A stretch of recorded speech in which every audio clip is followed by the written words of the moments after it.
Bom dia para todos nós. Sim, hoje é dia 14 de julho e faz hoje 235 anos do dia 14 de julho de 1789. Uma data muito significativa na nossa história, porque talvez registre o maior acontecimento do Ocidente dos últimos 500 anos.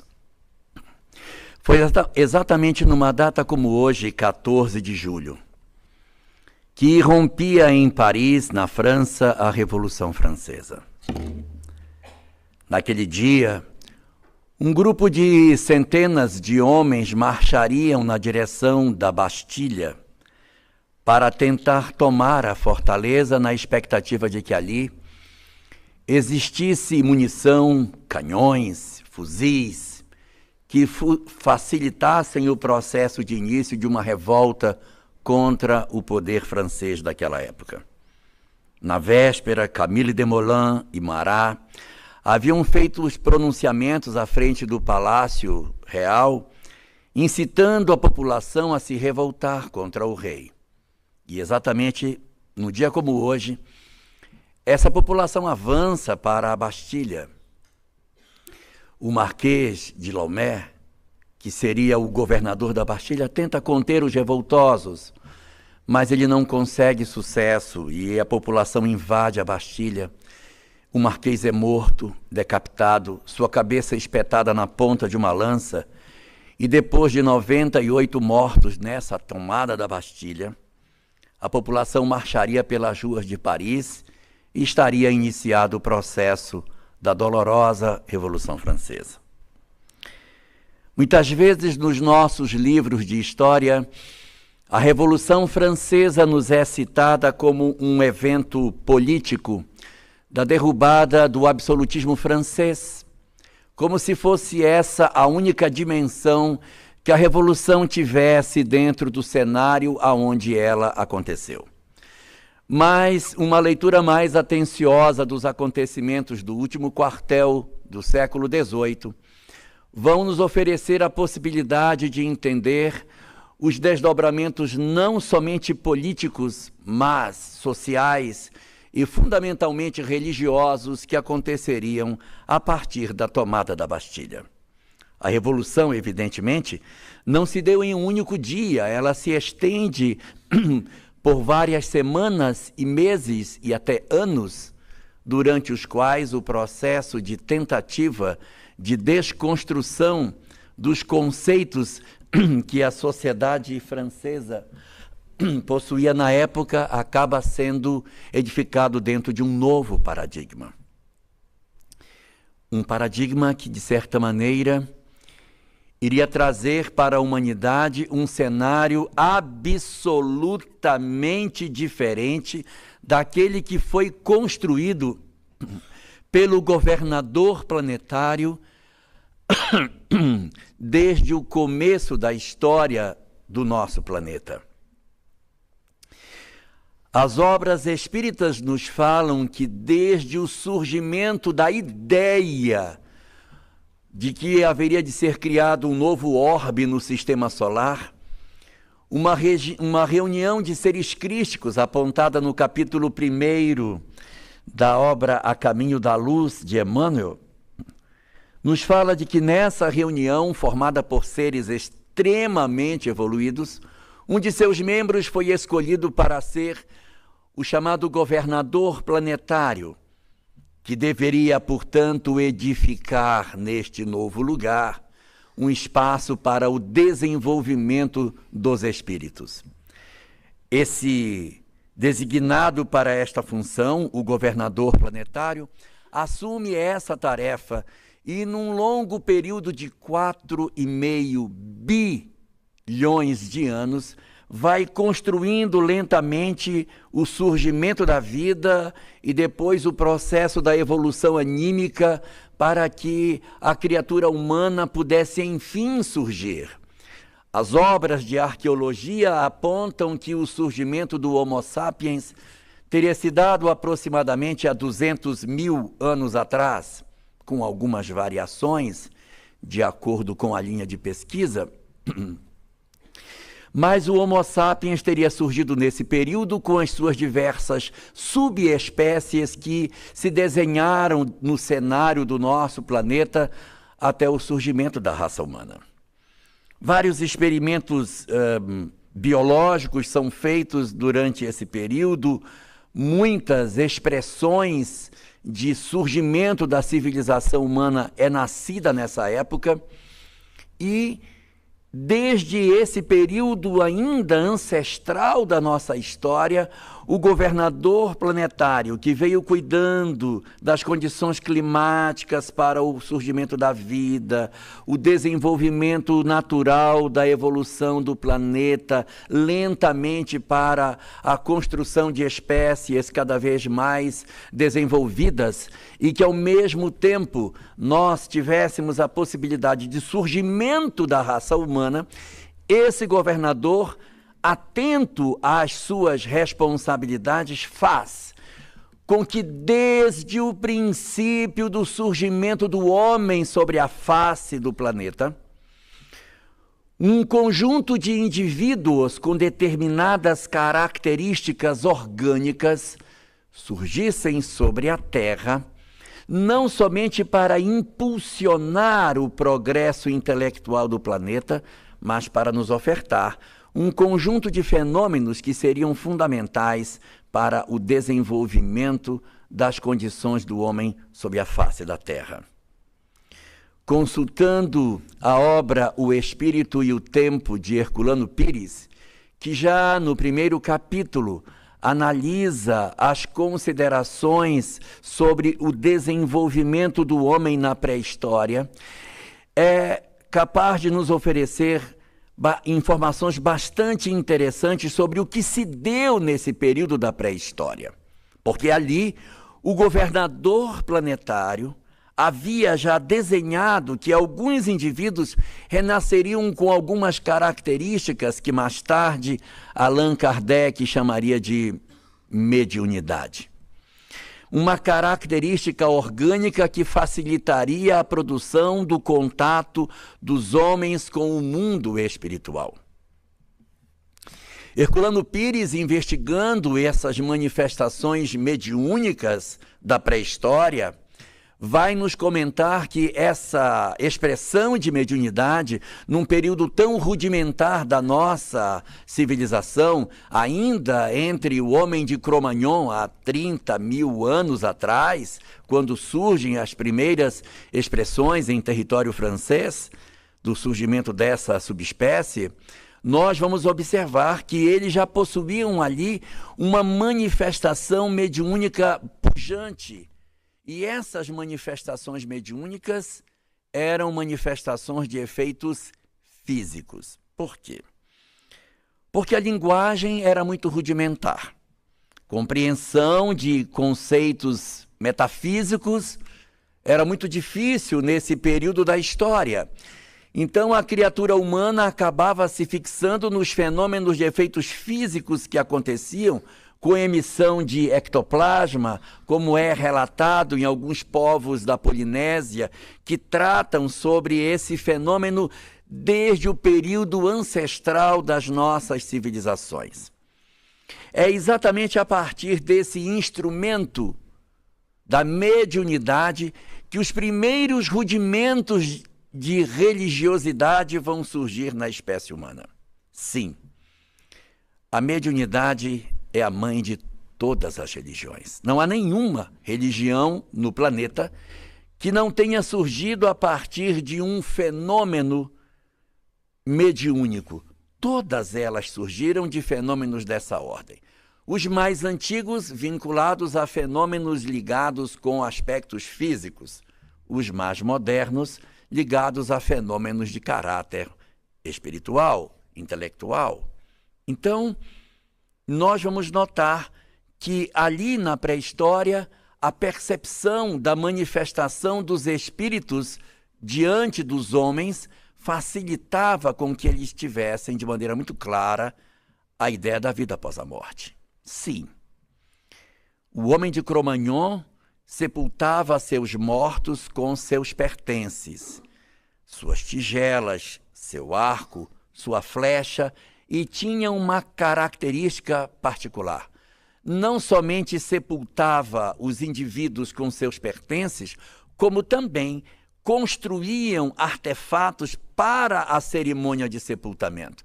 Então havia, Juliana, não somente um processo, Giovanna, um processo de construção de uma sociedade aonde você entregasse os bens materiais para que essa pessoa guardasse. Eles também construíam objetos para a cerimônia funerária. Isso há 30 mil anos atrás. E esses sepultamentos aconteciam. O homem de Cro-Magnon também levava amuletos, ele possuía cordões, adereços, que tinham para eles um poder relacionado com os aspectos ligados à espiritualidade. Caminhavam na floresta e percebiam a presença de seus ancestrais nas caçadas, edificando assim os primeiros valores da fé num período pré-histórico, antes mesmo das grandes civilizações haverem se implantado no planeta.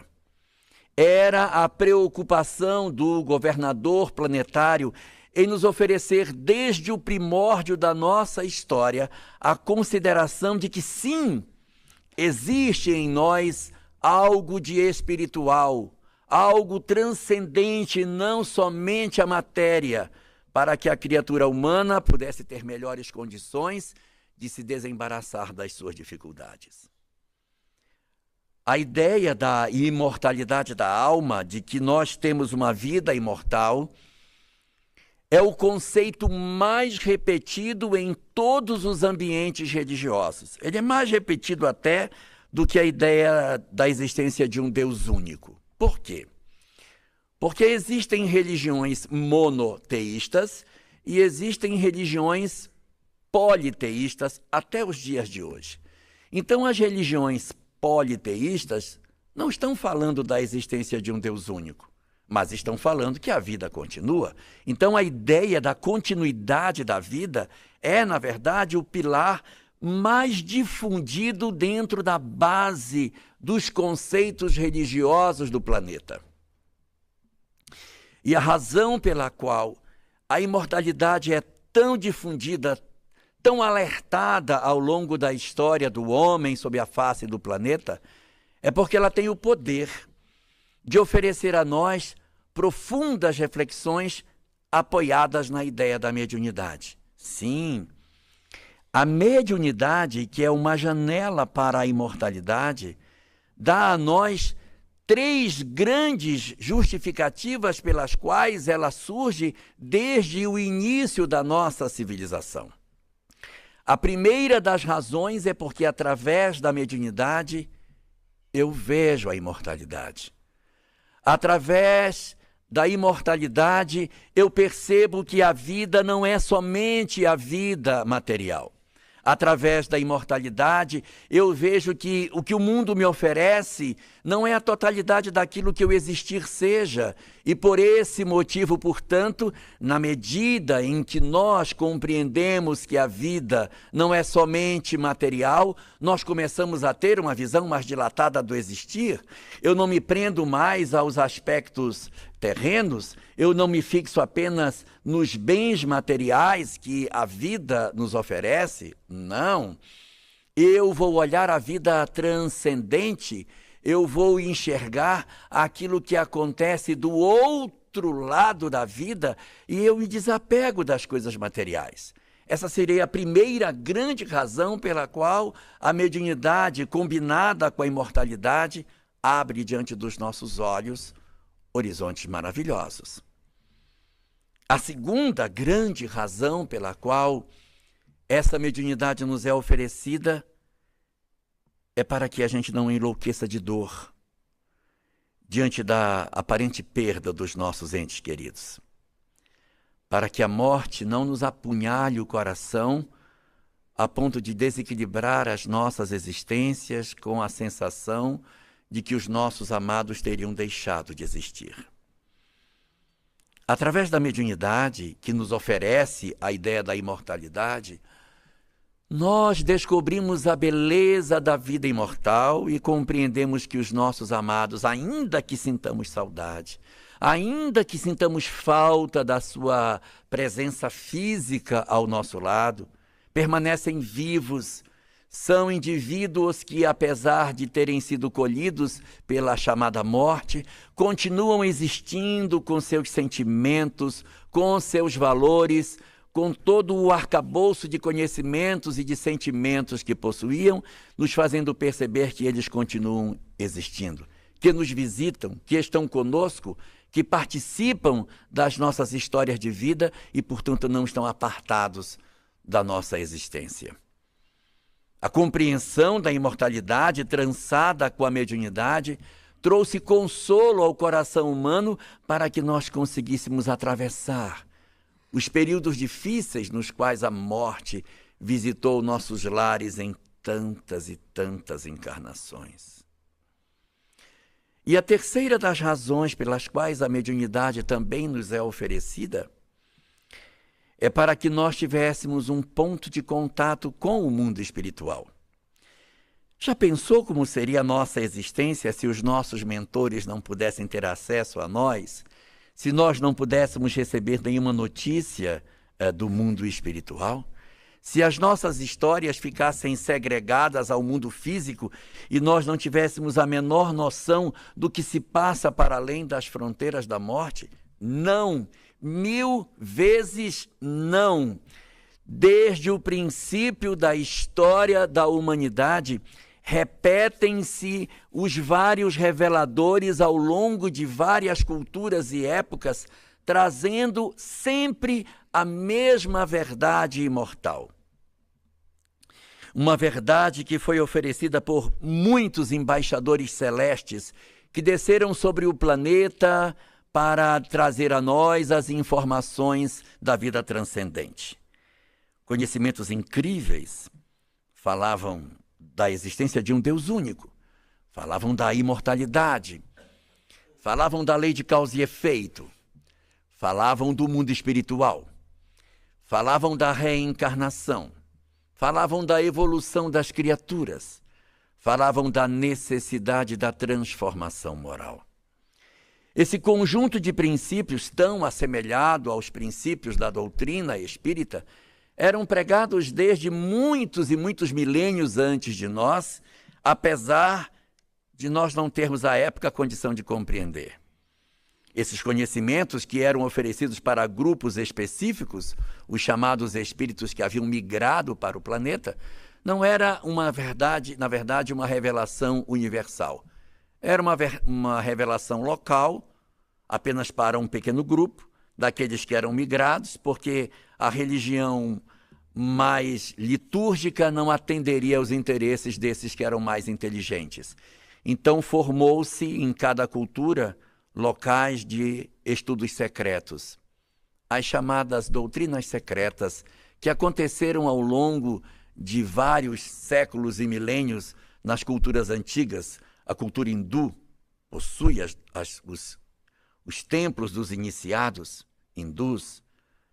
Ali no Egito Antigo nós também vamos ter. Na Índia nós vamos encontrar a figura de Krishna oferecendo também conhecimentos dessa natureza. Nós temos na Grécia Pitágoras, Sócrates. Teremos esse pensamento entre os Vedas, também na Índia, e na Cabala judaica, em Israel. E em todos esses lugares havia sempre um grupo fechado de iniciados que recebiam esse conhecimento. Esse conhecimento era fechado, não era entregue para todo mundo. Por isso era chamado de doutrinas secretas. No livro Depois da Morte, no seu capítulo 1, quando Leon Denis analisa a discussão sobre as doutrinas secretas, ele vai concluir que as doutrinas secretas, na verdade, eram todas iguais. Ou seja, embora estivessem em povos diferentes, elas falavam a mesma coisa, o que dá a concluir que não existem doutrinas secretas, existe a doutrina secreta, é uma só. Tudo surgido na Índia. Ali surgiu tudo. E depois este conhecimento foi espalhado pelo planeta, porque esses mesmos iniciados hindus, reencarnados em outros lugares, iam replicando nos milênios e séculos posteriores as verdades que deram origem ao pensamento das várias doutrinas que a humanidade conheceria depois. Eram revelações exatamente focadas num grupo particular.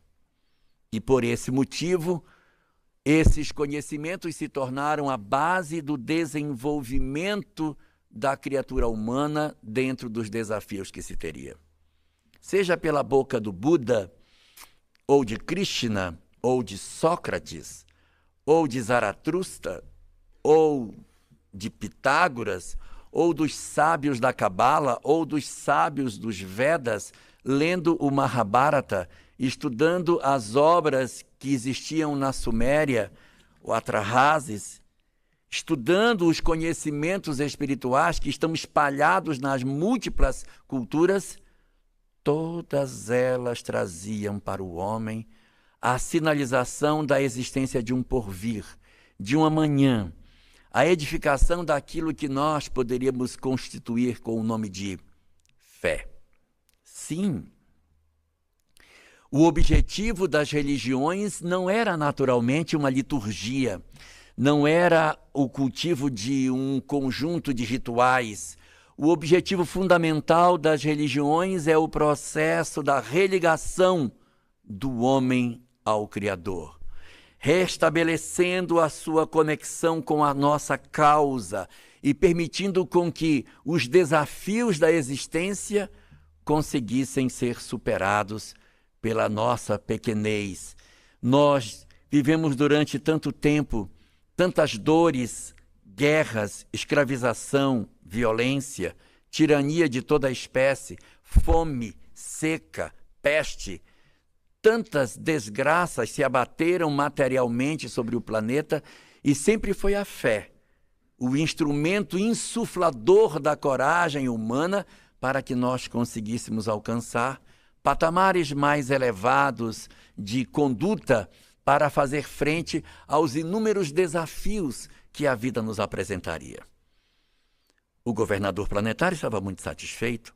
Afinal de contas, a fé acabou se estabelecendo como o grande instrumento fortalecedor da criatura diante dos embates. Infelizmente, as religiões elas acabaram vestindo-se com rituais, vestindo-se com liturgias, com paramentos, com uma série de práticas exteriores, aonde a essência daquilo que deveria ser vivido muitas vezes acabou esquecida. Então, há verdadeiramente muitos processos de corrupção da fé original. Nós recebemos uma fé original de um revelador e depois esta fé acaba experimentando um processo de corrupção. Vem um outro revelador, restaura a verdade e novamente essa fé se corrompe. E assim a fé vai ao longo do tempo passando por inúmeras experiências em que ela é reapresentada com a percepção, agora vai. E novamente nós corrompemos essa possibilidade. E é quando o governador planetário, depois de enviar vários dos seus emissários, são incontáveis o número daqueles que ele teria enviado, ele pessoalmente decide vir à Terra para trazer a sua própria revelação. O governador planetário, esse espírito que recebeu a Terra naquela reunião crística há 4,5 bilhões de anos atrás, que realizou todo o trabalho de surgimento e evolução da vida, que orientou o surgimento da civilização, que engendrou um corpo humano com as riquezas da mediunidade para que nós conseguíssemos ter a possibilidade de ter a percepção do mundo espiritual, que enviou seus emissários diversos para que iluminassem as nossas existências com as suas inúmeras doutrinas extraordinárias, ele mesmo decide vir. Já havia semeado as verdades espirituais em vários povos, estava na hora de trazer a revelação mais impactante que se teria, a revelação do amor. Não seria uma revelação focada em conceitos espirituais, Não, ela não seria como o Bhagavad Gita, que é tão profundo nos aspectos da reencarnação. Não seria como os Vedas, que até mesmo de migração espiritual para outros mundos está citada nos Vedas. Não. Não seria como a revelação apresentada pelo Buda, que trabalha o mergulho no interior do homem com um método chamado caminho óctuplo, para que a gente fizesse o encontro conosco mesmo. Não era também como a doutrina trazida por Pitágoras, que oferecia para nós conhecimentos profundos sobre a palingenesia, que nós conhecemos sob o nome de reencarnação. Nem seria como os conhecimentos de Hermes Trismegisto, que no Egito Antigo oferecia os segredos misteriosos do universo, revelando para os templos egípcios as verdades espirituais.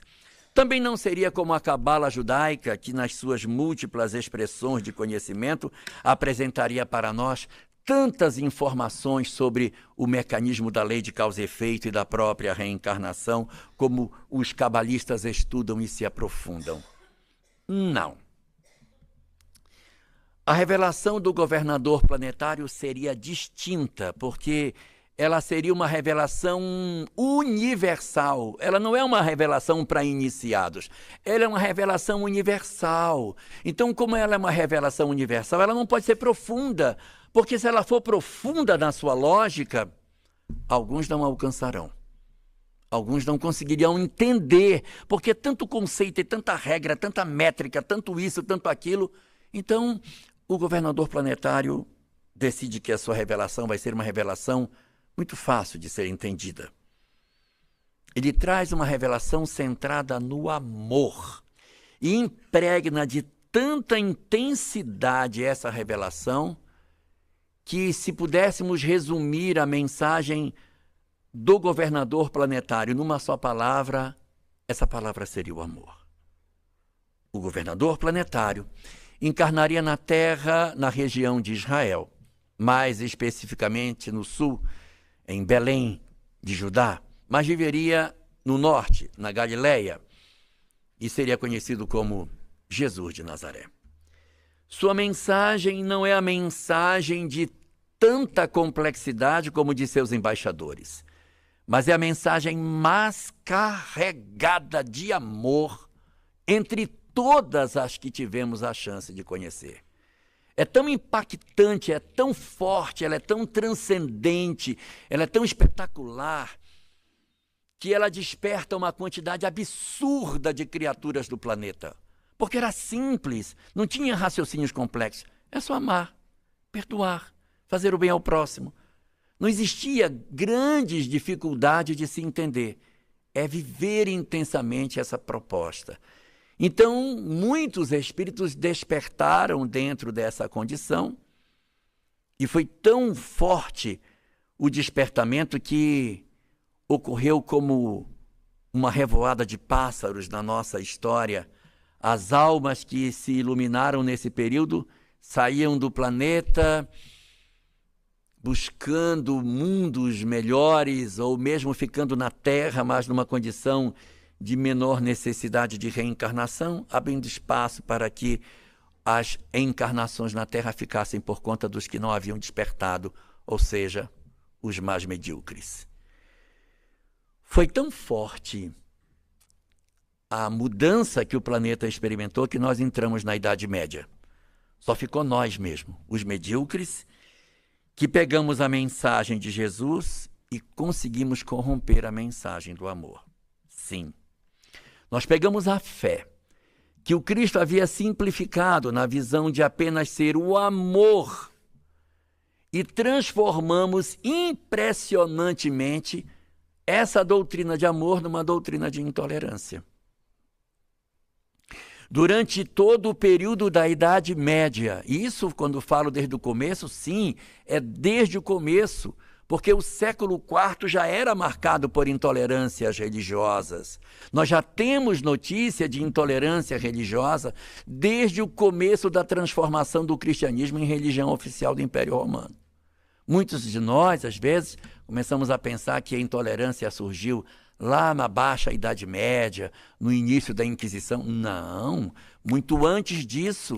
Nós temos períodos assim muito iniciais do cristianismo como religião oficial, com grandes demonstrações de violência, como um dos incêndios, foram vários, um dos incêndios da Biblioteca de Alexandria foi produzido por cristãos no século IV. O assassinato da maior matemática grega de todos os tempos, chamada Hipátia, foi produzido por cristãos. Ela não era cristã e eles então promovem o assassinato dela de maneira bastante brutal. Ela era uma mulher incrível, mas infelizmente a intolerância religiosa levou ao sacrifício da matemática Hipátia. Isso tudo vai acontecer dentro de um momento muito no início da Idade Média, e a gente vai atravessar a Idade Média, em que a intolerância galopante vai cada vez mais asfixiando, promovendo uma tortura progressiva do conhecimento humano.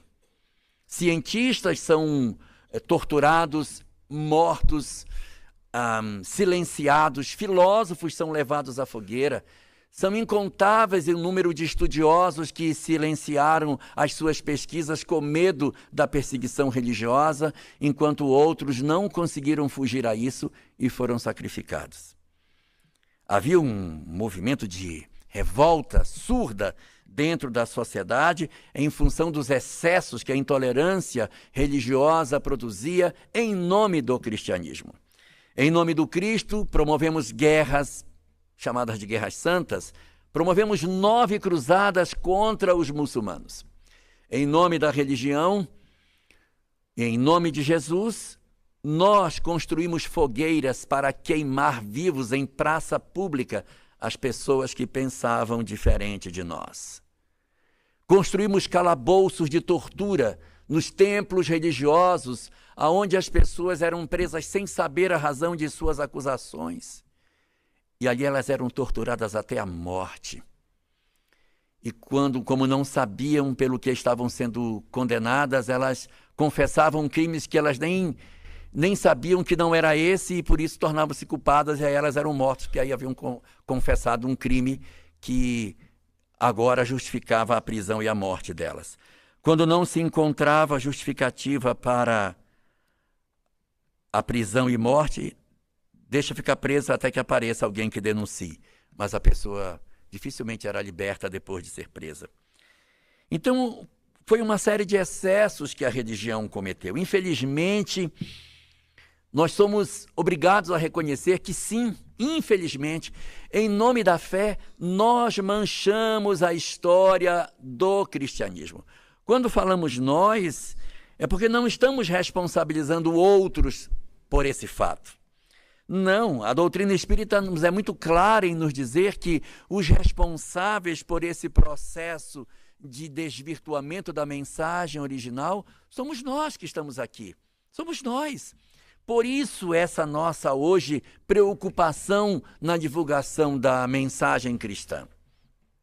Então, durante séculos, fermentou dentro do seio da sociedade uma revolta surda contra os princípios religiosos. A Inquisição matava as pessoas sob a aquiescência do Estado. E um ódio silencioso foi se instalando nos bastidores da história. E quando chegamos ao último quartel do século XVIII, na França de Luís XVI, onde o descontentamento político se associava a um descontentamento religioso, e rompe na data de hoje, 14 de julho, a Revolução Francesa, aonde aproximadamente 200 mil franceses iriam ser mortos. A guilhotina seria implantada e na Praça de la Concorde, muitos milhares de pessoas seriam sacrificadas na praça pública. A história fala que, sim, a Revolução Francesa, ela decapitou o absolutismo francês, é verdade. Mas ela não fez só isso. Além dela decapitar o absolutismo francês, ela também destronou a fé.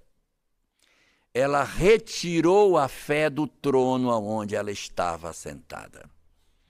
A fé realmente havia se corrompido porque a religião, na visão de Joana de Ângeles, no livro Libertação do Sofrimento, capítulo 2, a religião havia se convertido em fanatismo. Então era compreensível que o fanatismo tivesse que ser corrigido. Mas a religião, ela tinha sua função. Mas mesmo que a religião também fosse despida do ideário humano, era necessário que se mantivesse pelo menos a espiritualidade, a compreensão na existência do espiritual. Nem isso nos foi permitido. Tudo foi negado. A Revolução Francesa mete a mão nas vísceras da sociedade e nos estripa de todo o conhecimento espiritual que existia. Ela arranca do fundo da alma humana todas as possibilidades de crença que se teria. Não se fala disso quando se comenta sobre a Revolução Francesa, mas os sacerdotes franceses foram todos mortos dentro das naves de suas igrejas. As propriedades da igreja durante a Revolução Francesa foram todas confiscadas pelo Estado. Todas as igrejas foram fechadas. Não se pregou mais cristianismo naquela região. E a partir daí, levantou-se a bandeira do ateísmo como uma forma de libertar o homem da opressão que a fé poderia oferecer à humanidade. Acreditava-se nesse período que a humanidade que iria se construir sem a crença em Deus seria uma sociedade melhor, seria uma sociedade marcada por um conjunto de verdades muito superiores, porque ao ser uma sociedade alijada do pensamento da existência de Deus, não teria religião, não teriam os sacerdotes, não ia ter a opressão, nós não teríamos as perseguições religiosas. A gente entende os excessos que a religião cometeu, mas da mesma forma que a religião cometeu excessos, a revolução também cometeu. E nós acreditamos que sim, que o século XIX seria um século maravilhoso, porque o homem liberto das crenças enfrentaria de maneira extraordinária os desafios sem as torturas da fé. Só que os que assim pensaram esqueceram de um detalhe. A fé, a religião, não é um projeto dos homens. A fé, a religião, a crença no espiritual é um projeto do governador planetário. Ele nos ofereceu a fé nas suas múltiplas expressões porque sabe da necessidade que a criatura humana tem de crer. Mas o homem, infelizmente, achou que poderia corrigir o pensamento do governador, tentando retirar do pensamento humano todas as ideias espirituais, promovendo o surgimento da sociedade sem Deus. Eles não sabiam. Mas a fé, ela possui algumas filhas extremamente valiosas para a nossa sociedade. A primeira das filhas que a fé possui é porque, através da fé, eu consigo perceber a existência de um Criador que está no comando de todas as coisas. Então, se existe Deus no comando de todas as coisas, na medida em que Deus está controlando o que nos acontece, Ele está nos vendo. Então, se as coisas estão ruins e eu tenho fé, o que é que eu digo quando as coisas estão ruins e eu tenho fé? Eu digo, Deus está vendo, vai passar. É só uma fase. Deus não vai nos abandonar. Nós vamos conseguir superar esse momento difícil. Assim raciocinam as sociedades apoiadas na fé. Ou seja, a esperança é a primeira das filhas que a fé possui. Porque a esperança permite à criatura humana sonhar com o futuro. Dificilmente nós encontraremos entre aqueles que são descrentes de absolutamente tudo que seja espiritual, dificilmente encontraremos pessoas otimistas nesse grupo. Por quê? Porque o horizonte futuro para aqueles que descreem na existência de Deus costuma ser profundamente sombrio. Para onde vai a humanidade? Para o caos. Nós vamos nos autodestruir. A humanidade vai se acabar, porque o homem é o lobo do próprio homem. Nós vamos destruir o planeta e junto com ele vamos morrer todo mundo junto. Então existe uma perspectiva muito sombria, exatamente pela crença de que, sim, isso seria o destino de todos nós. Uma segunda filha que a fé também possui é não somente a esperança, mas a segurança. Porque se tem Deus, eu me sinto protegido, eu me sinto seguro. Se eu não tenho Deus, eu vivo a vida atormentado. Se eu sair de casa e um carro me atropelar e eu ficar aleijado, e aí quem vai dar alimento para meus filhos? Aí eu vou morrer de fome, meus filhos vão morrer de fome também, e aí, aí eu não tenho como pagar aluguel, eu vou ser despejado, meus filhos pequenos vão para a rua, e aí vai morrer todo mundo de fome. Então vai ser uma desgraça. E se o carro me atropelar agora? E se agora nesse ônibus que eu estou indo, agora bater e eu morrer? Porque não tem ninguém tomando conta de nada, minha vida é uma desgraça. Na próxima esquina vem um cara, me assalta, me dá um tiro na cabeça. Então a gente começa a viver um pavor, porque a inexistência do Criador, a inexistência de um poder tutelar, acaba produzindo em nós um pânico da vida. Então eu tenho medo de viver, medo de me relacionar, medo de ser, medo de tudo. Então a gente é tomado pelo medo em função da retirada da fé. E a terceira filha da fé é a temperança. É a esperança, a segurança e a temperança. A temperança é o equilíbrio das ações. Porque se existe Deus, existem regras. Se não existe Deus, não tem regras. Então eu posso fazer o que eu quiser. Por isso que é muito conveniente para determinados grupos sociais a defesa da inexistência do Criador para validar todos os excessos de conduta que se possa ter. Porque se não existir Deus, nós estamos muito confortáveis para fazer aquilo que a gente bem quiser. Não há justificativas para que a gente promova nas nossas existências um processo de mudança, porque, na verdade, a humanidade estaria caminhando ao léu sem nenhuma referência.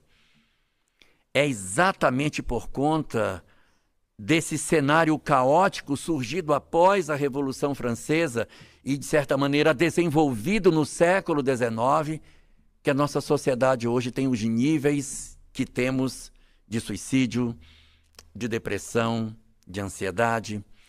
A ansiedade vem do quê? Da perda da esperança. Então, quando se matou a fé, que se matou a esperança, se criou a desesperança que deu origem aos processos de ansiedade que a nossa sociedade experimenta como nunca. Ao se matar a fé, nós matamos a segurança que nos levou ao medo que nos produz a depressão, que hoje tem taxas alarmantes. Ao matar a fé, matamos também a temperança, que gerou o desequilíbrio, dando origem a todo esse conjunto de manifestações sociais profundamente desequilibradas que temos na atualidade. Então, é grave tentar viver numa sociedade sem Deus. No livro Após a Tempestade, no capítulo 11, Joana de Ângeles, na série não psicológica, anterior à série psicológica, no livro Após a Tempestade, capítulo 11, ela diz que a maior provação que a criatura humana pode viver é perder a fé e prosseguir vivendo. Porque você perder a bússola na tempestade. Você está vivendo uma sociedade toda tempestuosa. E nesse momento acontece o quê? Você percebe a multidão de loucura, de perturbações, de propostas equivocadas, materialistas, que circundam a mente humana. Como que você vai decidir a porta certa por onde passar? Se você não tem mais a bússola, quebraram a sua bússola, você está sem bússola. Então, é tormentoso demais termos que atravessar esse período da chamada transição planetária, onde tantos desafios se impõem, na ausência de uma fé. Mas o governador planetário não está desatento. E foi exatamente no século XIX, ao observar a Revolução Francesa, o cenário materialista que se implantava, que então as lápides dos túmulos se movimentaram para trazerem a revelação espírita. A revelação espírita, ela surge exatamente na janela de tempo aonde eclode o materialismo, e então essa mensagem que vai ser estudada pelos próprios cientistas materialistas vai oferecer ao homem a compreensão clara de que a vida continua, só que despida dos rituais, despida dos paramentos e das liturgias que a fé muitas vezes foi vestida no passado, na expectativa de poder fazer um contraponto com o pensamento materialista, para o qual o pensamento fundamentalista das religiões talvez não fosse suficiente para convencer a criatura humana diante do deboche que o ateísmo hoje provoca em tudo aquilo que seja relacionado à fé. Vivemos, portanto, um período bastante difícil. Entretanto, temos uma bússola. Não estamos abandonados pelo governador planetário. Não. Não somente a revelação espírita em particular, mas o século XIX deu origem a uma eclosão de buscas espirituais fora do ambiente das religiões. Múltiplas doutrinas assemelhadas em termos do conhecimento das doutrinas secretas surgiram no século XIX, fazendo com que, ao largo das religiões, nós pudéssemos ter hoje alternativas para restaurar a nossa crença no espiritual, a fim de que a gente sobreviva na loucura materialista que se impõe sobre todos nós. É muito importante, por isso, que nós compreendamos a grandeza do conhecimento espírita na nossa civilização de hoje. Que a gente consiga compreender a majestade desse saber diante de uma sociedade completamente alucinada e que perdeu todas as suas referências morais.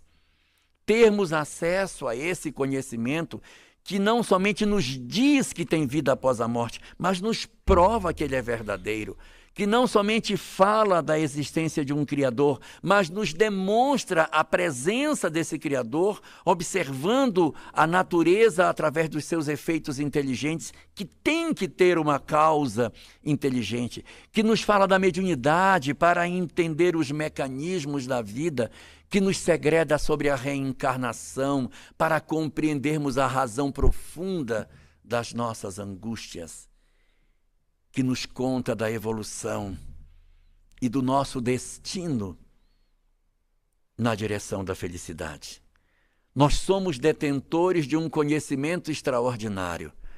A resposta do governador planetário a toda a sanha ateísta do homem na tentativa de estrangular todo o investimento multimilenar que o governador fez. Sim, porque são dezenas de milhares de anos investindo na construção da fé. E quando chega no final do século XVIII, o homem orgulhoso rompe com tudo aquilo que havia aprendido e tenta viver sozinho, mas descobre que ele é incapaz de conseguir ser feliz distante de Deus. Nós estamos todos profundamente adoecidos.